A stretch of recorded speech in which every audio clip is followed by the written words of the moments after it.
Rams right now are 1-0 in that division, and the coach of the St. Louis Rams, Jeff Fisher, kind enough to call back to the Rich Eisen Show a day after the big win. Coach, thanks for calling. My pleasure. How you doing, Rich? I am doing great. I'm hopefully as good as you are right now. Well, we're okay. You know, it's always better to critique and correct after wins than it is after losses, and we have a lot of things that we got to get corrected. But it certainly was a great effort, and our guys just hung in there. You know, we had an 11-point lead and let it go, and they came back, and Nick kind of took it over, and defense made the play at the end of the game. So it's a good football team we played here yesterday, and they're going to win a lot of games, but it was great for us to get a win. Well, I mean, that's the third time in 4 visits that Seattle to your house has walked away a loser. You've beaten them in that building before, and yet there are people in my end of the paparazzi, the nationwide NFL media, that says that this is a page-turning, a franchise moment victory for your team. Is that a fair way to view what happened yesterday, Coach? Well, the one loss came at the hands of Kellen Clements, and we had, I think, 4th and goal from the 2 with no time left and threw an incomplete pass. So we're down by a couple points. So I don't know. We've had a great offseason. Once again, we've got the youngest team, I think, in the National Football League. But the good part about it is our young guys have a lot of experience right now. Our defense is playing hard. We got some holes and things that we got to get corrected. And then I thought Nick did a great job last night, spreading the ball around, and it was in control. And so, we'll see. I mean, it's one win. We just got to put a string of them together. Well, that pass that he dropped in overtime in between the 2 members of the Legion of Boom was a heck of a pass to set up the eventual game-winning field goal. I mean, how much better do you think Foles can get for you, Coach? Well, this was his first regular season game for us in our offense, and we deliberately held some stuff back through the preseason, but he's been doing it on the practice field, so he's just going to get better. That's what he does. He took a shot. We had a protection problem or penetration. He took a shot and the ball knocked loose, and they scooped and scored. And some guys will struggle from that. He came back the next series and just started throwing ropes down the field. He bounces right back, and that's the thing we liked about him. Jeff Fisher, head coach of the Rams, joining me here on the Rich Eisen Show. You have a lot of special players on the defensive side of the ball, and you have, in your tenure in the NFL, seen some very special defensive players from your seat. How good is Aaron Donald, Coach? I've had some good ones, Rich, as you pointed out, some good ones inside, but I don't think I've had anybody as good as him. And he's just getting started. I mean, he is special, whether it's against the run or whether it's defeating a guard or a center in one-on-one pass rush or double teams or recognizing things.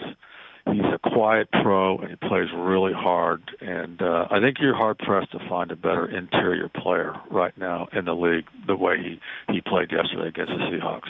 Jeff Fisher, Rams head coach, joining me here on the Rich Eisen Show. How surprised were you when that onside kick came your way in the overtime yesterday, Coach? Well, we anticipated it.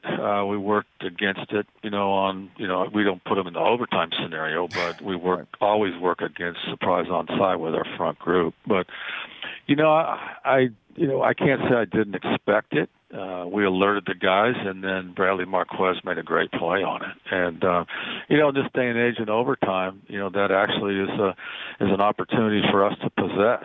And so, if they don't get it and we get a field goal, then they can come down as they attempted to and try to win the game with a touchdown. So or tie it with a field goal. So the interesting thing is that I've been told that it was intentional because they didn't want to give Tavon Austin the football, and Tavon's not been on our kickoff return team for about a year and a half. He wasn't on the field. So I guess it all worked out when it all was said and done. It worked out, yes. When all said and done, it worked out. And now next up you have a trip to D.C. against Washington. I am mandated in my role, Coach, to ask you if you've already chosen your captains for the coin toss for that game. No, I'm going to let that was a one-time thing. I'm going to let our elected captains represent us on the middle of the field this week. Okay.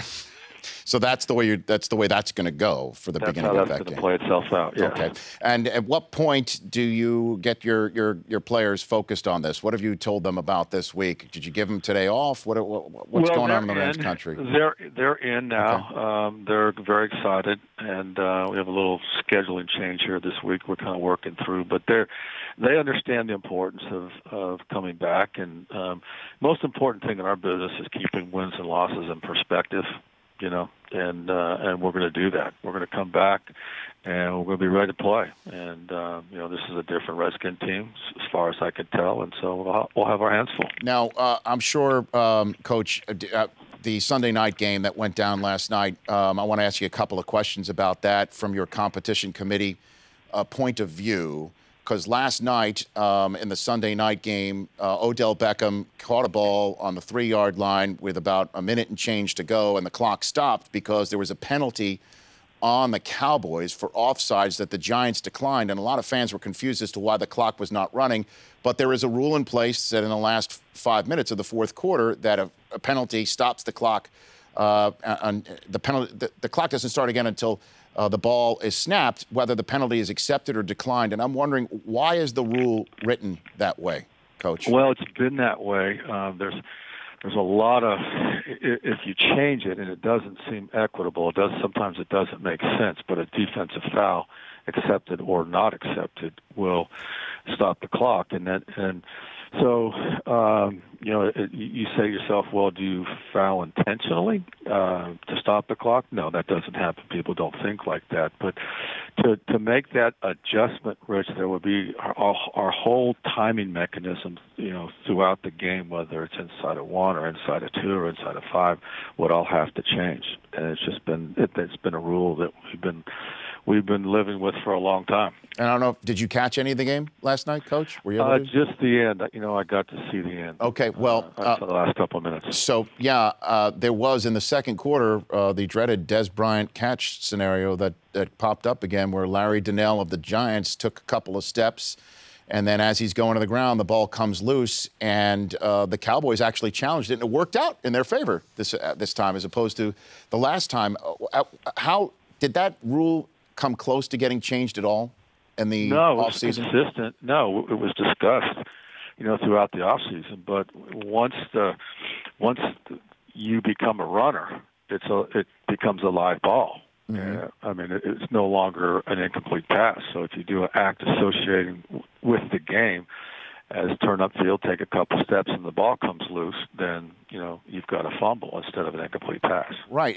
But it's as we've discussed before, and I guess if you don't mind me hitting it again, these guys are so big that it takes that going to the ground, it does look like they're running, even while they're going down to the ground. That's how big these guys are, and that's how much ground they're actually making. At what point is there a third step that means that they're actually a runner? That's the question that I have on this front. Yeah, Coach. Well, no, I think it's pretty clear. What we try to do is put a real bright line in there and say, if you go to the ground, you got to complete the catch. Now, also you have the issue of being down by contact and things like that. If he's not down by contact and has taken 2 steps and executed something that we say is an act associated with the game, the ball comes out, then it can potentially be a fumble. And my last question for you, Coach, before I let you go, and I appreciate the amount of time you've given me, is it's watching that last 2 minutes yesterday. A lot has been made about clock management issues.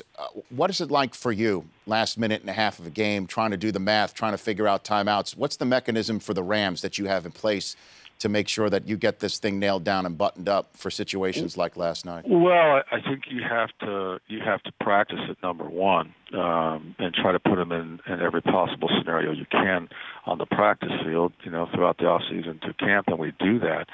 And then the most important thing is just communication. It's communication through to your quarterback, through your coordinator, to let him know what the situation is and what he needs to do or what not to do. And oftentimes that's when it breaks down. And again, we all have such great respect for Coach Coughlin Sure. and Eli. We really don't know what down there. It's easy to come back after the fact and and say, hey, you should have done this. But I think most everybody would agree at that point.